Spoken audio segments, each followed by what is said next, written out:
지금 한국에 비가 굉장히 많이 내려서 주의가 필요한 상황인데요. 이런 상황에서 괌으로의 여행에 관한 정보를 드리는 게 좀 죄송스럽기는 하지만 그래도 괌으로 여행을 하시기 위해 준비하고 계신 분들이 계시니까요. 현재 괌 상황을 분야별로 좀 자세하게 이야기해 볼까 합니다.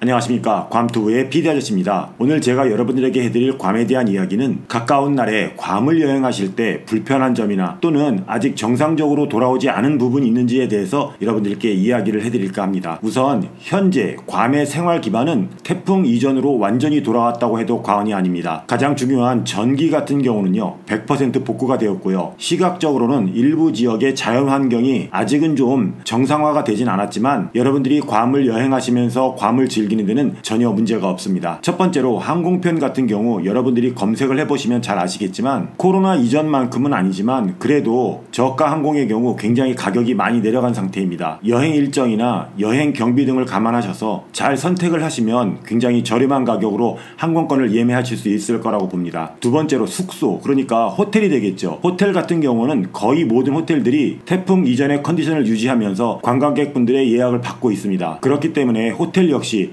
여러분들의 여행 경비에 맞추어서 잘 선택을 하시면 괌을 여행하는데 아무런 문제가 없다고 생각합니다. 다만 에어비앤비나 게스트하우스 같은 경우는 코로나와 태풍을 겪으면서 영업을 안 하는 곳도 있고요. 아예 없어진 곳도 있습니다. 그러니까 그 전에 괌에 오셔서 이용하셨던 에어비앤비나 게스트하우스 같은 경우 미리 연락을 좀 해보시고 현재 영업을 하고 있는지 아니면 아예 영업을 안 하고 있는지 이 부분에 대해서는 꼭 확인을 해보시고 예약을 하시고 진행을 하시면 되겠습니다. 다음은 교통수단에 대해서 이야기를 해보도록 하겠습니다. 괌 같은 경우 이동을 할 때 필요한 교통수단은 택시와 렌트카 뿐입니다. 물론 여러분들이 잘 알고 계신 빨간 버스, 그러니까 시내와 쇼핑몰을 오고 가는 그 버스는 운행 중에 있기는 해요. 하지만 가격과 시간을 놓고 본다면 굉장히 효율적이 아니기 때문에 괌에서는 택시나 렌트카를 이용하는 게 가장 저렴하고 빠르게 움직이는 방법인데요. 택시 같은 경우는 코로나 이전에 영업을 했던 택시 회사들이 모두 정상적으로 영업을 하고 있습니다. 그렇기 때문에 공항에서 호텔로 가시거나 또는 여행 중 시내 이동을 하시거나 또는 여행을 마치고 호텔에서 공항으로 가실 때에도 편안하게 이용을 하실 수가 있습니다. 다만 괌 현지 물가가 좀 오른 상태고 그러다 보니까 택시 요금도 코로나 이전보다는 좀 오른 상태예요. 그러니까 이 부분은 여러분들이 좀 감안하시고 이용을 하시는 게 좋을 것 같습니다. 렌트카 같은 경우는 지금 괌에 미군들이 훈련을 굉장히 많이 와 있기 때문에 미군들에게 렌트카가 굉장히 많이 나가 있습니다. 렌트카 같은 경우도 미리 좀 예약을 하셔서 여러분 여행 기간에 맞춰서 이용하시는데 문제가 없도록 조금 서둘러 주시면 좋을 것 같습니다. 사실 렌트카의 경우 렌트카 업체 입장에서 본다면 관광객분들에게 렌트를 해주는 것보다는 군인들에게 렌트를 해주는 것이 훨씬 더 이익이에요. 하지만 이미 예약을 받아놓은 관광객들의 예약을 취소하면서까지 군인들에게 렌트를 해주지는 않으니까요. 이 부분은 이미 예약을 하신 분들은 걱정을 안 하셔도 될 것 같습니다. 다음은 쇼핑몰입니다. 괌을 대표하는 쇼핑몰은 마이크로네시아몰과 괌 프리미엄 아울렛, 그러니까 GPO 이렇게 두 군데가 있는데요. 이 두 군데 역시 모두 정상적으로 영업을 하고 있습니다. 양쪽 쇼핑몰에 있는 로스 같은 경우도요. 예전만큼 물건이 꽉 차 있지는 않지만 그래도 여러분들이 쇼핑하시는 데는 전혀 문제가 없을 만큼 물건들이 구비가 되어 있습니다. 괌을 여행하시면서 꼭 들려야 하는 타미 매장 같은 경우도요. 예전처럼 세일도 많이 하고 있고 물건도 많이 있으니까요. 여러분들 오셔서 쇼핑하시는 데는 전혀 문제가 없다는 점을 좀 알려드리겠습니다. 명품관인 T갤러리아 같은 경우 아직까지는 시간을 줄여서 영업을 하고는 있지만 그래도 여러분들이 쇼핑하는 데는 문제가 없습니다. 다만 지금 환율이 굉장히 높기 때문에 괌에서 명품을 구입하는 부분에 대해서는 조금은 고민을 하고 계산을 좀 해보시는 게 좋을 거라고 생각을 합니다. 다음은 여러분들이 오셔서 즐기는 액티비티에 대해서 좀 말씀을 드려보겠습니다. 태풍 이후 가장 늦게 정상적으로 영업을 하고 있는 돌핀 크루즈 같은 경우도 예약만 하시면 정상적으로 나가실 수가 있습니다. 요즘 날씨가 좀 안 좋다 보니까 돌고래를 못 보시는 분들이 좀 계신데요. 사실 돌고래가 나오고 안 나오고는 업체의 능력과는 무관합니다. 그러니까 어떻게 보면 돌고래가 안 나온다고 해서 업체에다가 컴플레인을 할 수는 없는 거예요. 이 부분은 여러분들이 좀 감안하셨으면 좋겠습니다. 그리고 최근 몇 년 동안 괌에서 가장 인기 있는 옵션 중에 하나가 바로 별빛 투어인데요. 아무래도 괌에서 저녁 시간에 할 일이 없고 가격 대비 내용이 알차다 보니까 별빛 투어의 인기가 굉장히 높은데요. 별빛 투어 같은 경우도 거의 모든 업체들이 정상적으로 영업을 하고 있습니다. 다만 요즘 같은 경우 비가 좀 많이 오는 시즌이고 비가 오게 되면 진행할 수 없는 행사이기 때문에 이 부분도 감안 감안하셔서 여러분들의 여행 계획에 포함시키기를 바라겠습니다. 이미 예약을 했다고 해도 날씨가 안 좋을 경우에는 업체에서 미리 알려드리고 행사를 진행하지 않으니까요. 환불이라든가 취소 문제에 대해서도 여러분들 걱정 안 하셔도 될 것 같습니다. 다음으로 괌을 여행하면서 중요한 것 중 하나가 바로 먹거리인데요. 가끔 여러분들이 저에게도 괌에 뭐 숨은 맛집이 있느냐라고 질문들을 하시는데 사실 현지에 살고 있는 저희들도 숨겨놓은 맛집은 없습니다. 여러분들이 인터넷이나 여러 매체를 통해서 알고 있는 그런 식당들이 가장 보편되고 평범하고 많은 분들이 찾는 식당인데요. 예를 들면 도스버거라든가 롱온 스테이크하우스라든가 비치앤쉬림프 그리고 론스타 스테이크하우스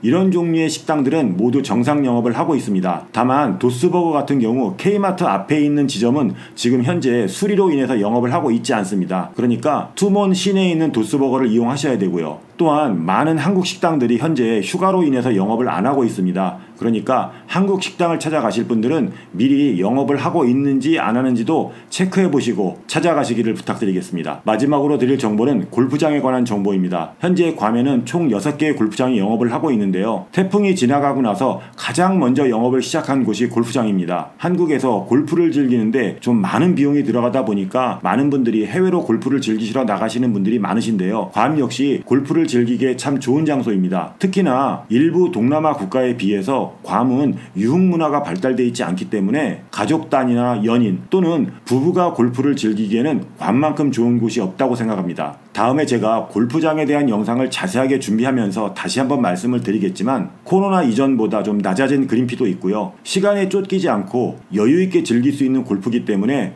가족 단위나 연인끼리 부부가 골프를 즐기기에 정말 좋은 곳이 괌이니까요. 괌으로의 골프 여행도 한번 좀 생각해 보시길 추천드립니다. 간혹 괌이 좀 덥기 때문에 골프를 치기에 좀 힘들지 않겠느냐라고 하시는 분들이 계신데요. 사실 골프라는 운동이 날씨가 덥고 안 덥고를 떠나서 땀이 나고 많이 걷는 운동입니다. 그렇기 때문에 괌에서 골프를 치는 게 한국이나 다른 나라에 비해서 그렇게 덥거나 힘들지 않으니까요. 이 부분도 참고하셨으면 좋겠습니다. 관 PD 아저씨. 자, 오늘은 태풍이 지나가고 나서 많은 분들이 괌으로의 여행을 준비하는 데 있어서 조금이나마 도움을 드리고자 현재 괌의 여행 인프라에 대해서 좀 말씀을 드려봤습니다. 물론 현지에 살고 있는 제 시각으로 보는 거기 때문에 막상 오시는 여러분들이 느끼기에는 조금이라도 불편한 점이 있을 수도 있습니다. 아무래도 가방 하나 들고 배낭 하나 메고 손쉽게 올 수 있는 그런 여행이 아니니만큼 시간을 여유 있게 두고 천천히 준비하시면 좋을 것 같습니다. 또한 괌에서 여행 관련 사업을 하는 모든 분들이 여러분들이 괌을 찾아주시고 괌을 즐기시는데 그 어떤 불편함이 없도록 준비하고 있으니까요. 편안하고 즐겁게 다녀가시길 바라겠습니다. 끝으로 당부 말씀을 하나 드리자면 제가 여러분들이 괌으로 여행을 하는 데 있어서 어떤 이야기를 할 때마다 꼭 드리는 말씀인데요. 괌을 여행하시면서 뭔가를 예약을 하고자 하신다면 꼭 현지 업체와 직접 컨택하시기를 부탁드리겠습니다. 여행 관련 카페를 이용해서 예약을 진행하시면 쉽게 예약도 할 수 있고 한 번에 예약도 할 수 있어서 조금 편할 수도 있겠지만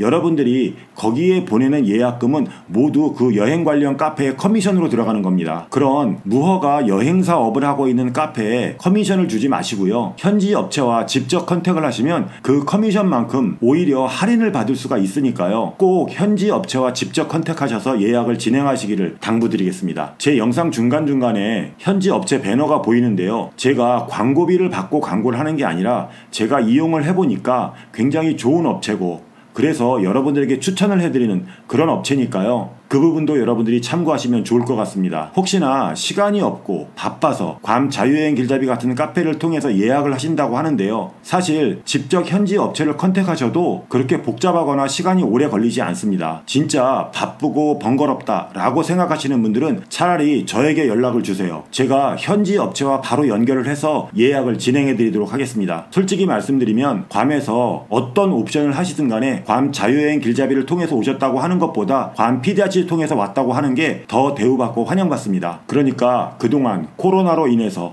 그리고 태풍으로 인해서 많은 어려움을 겪었던 현지 업체들을 위해서 그리고 여러분들이 쓰는 만큼 대우를 받기 위해서라도 꼭 현지 업체와 직접 컨택하셔서 예약을 진행하시기를 당부를 드리겠습니다. 오늘 제가 준비한 괌에 대한 이야기는 여기까지입니다. 오늘 이야기의 내용이 괜찮았다면 좋아요 버튼 한 번씩 눌러주시고요. 여러분들의 생각과 여러분들의 의견 그리고 여러분들의 궁금한 점을 댓글로 남겨주시면 감사하겠습니다. 아울러 아직까지 구독을 안 하신 분들 구독 버튼도 눌러주시고요. 알림 설정까지 해놓으시면 바르고 빠른 괌에 대한 정보를 받아보실 수가 있습니다. 그럼 저는 다음 영상에서 또 다른 괌에 대한 유익한 이야기로 만나 뵙기로 하고요. 지금까지 괌에서 괌투브의 PD 아저씨였습니다. 감사합니다.